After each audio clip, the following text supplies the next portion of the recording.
कळवण तालुक्यातून मन सुन्न करणारी आणि समाजाला हादरवणारी मोठी बातमी समोर येत आहे. साकोरेपाडा येथे सत्तेचा पदभार सांभाळणाऱ्या उपसरपंचावरच पत्नीच्या हत्येचा गंभीर आरोप झाला आहे.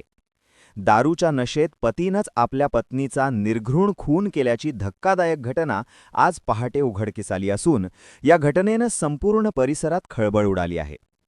प्राथमिक माहितीनुसार साकोरेपाडा येथील उपसरपंच जयराम महारू पवार यांनी पत्नी जिजाबाई पवार यांच्यावर झोपेत असताना धारदार शस्त्राने वार करून त्यांचा खून केल्याचा आरोप आहे.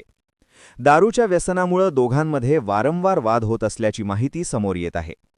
घटनेनंतर आरोपीनं स्वतः आत्महत्या करण्याचा प्रयत्न केला असून सध्या त्याच्यावर कळवण उपजिल्हा रुग्णालयात उपचार सुरू आहेत.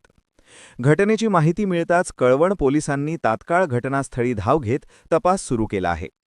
एकीकडे लोकप्रतिनिधी म्हणून जबाबदारीची शपथ घेतलेली व्यक्ती तर दुसरीकडे घरातच घडलेला हा रक्तरंजित प्रकार. हा केवळ खून नसून समाजाला लागलेला काळा डाग असल्याची भावना नागरिकांतून व्यक्त होत आहे. या प्रकरणाचा पुढील तपास कळवण पोलीस निरीक्षक खगेंद्र टेंभेकर यांच्या मार्गदर्शनाखाली पोलीस निरीक्षक जगदीश बोरसे, हवालदार शेवाळे यांच्यासह कळवण पोलीस करत आहेत. या आरोपी विरोधात कठोर कारवाई होणार का याकडे आता संपूर्ण तालुक्याचं लक्ष लागलं आहे. Rushali Solanki, bureau report, Wani.